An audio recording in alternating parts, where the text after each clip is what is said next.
চুই ঝালের উপকারিতা সম্পর্কে আজকে আমরা জানব। চুই ঝাল একটি মশলা, বিভিন্ন প্রকার রান্নাতে ব্যবহার করা হয়ে থাকে। এটি পান গাছের সমগোত্রীয় একটি গাছ। এর স্বাদ অনেকটা গোলমরিচের ন্যায়। এটি লঙ্কার বিকল্প হিসেবে ব্যবহার করা হয়ে থাকে।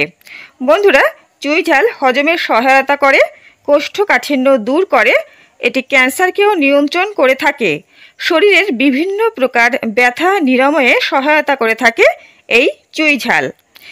এছাড়া এটি শরীরে শক্তি প্রদান করে থাকে এবং শারীরিক ক্লান্তি দূর করে। এই চুই ঝাল মানসিক প্রশান্তি প্রদান করে থাকে। যাদের অকারণে টেনশন হয় এবং স্নায়বিক সমস্যা আছে, তারা চুই ঝাল খেলে অবশ্যই উপকার পাবেন। বন্ধুরা, এছাড়া এটি আমাদের শরীরে রোগ প্রতিরোধ ক্ষমতা বৃদ্ধি করে থাকে। চুই ঝাল অবশ্যই আপনারা খাবেন এবং সুস্থ থাকবেন। আজকে এই পর্যন্তই। ভিডিওটি ভালো লাগলে অবশ্যই লাইক করবেন, শেয়ার করবেন বন্ধুদের সঙ্গে, আর চ্যানেলটিকে অবশ্যই সাবস্ক্রাইব করে রাখবেন। সকলেই ভালো থাকবেন, সুস্থ থাকবেন। নমস্কার।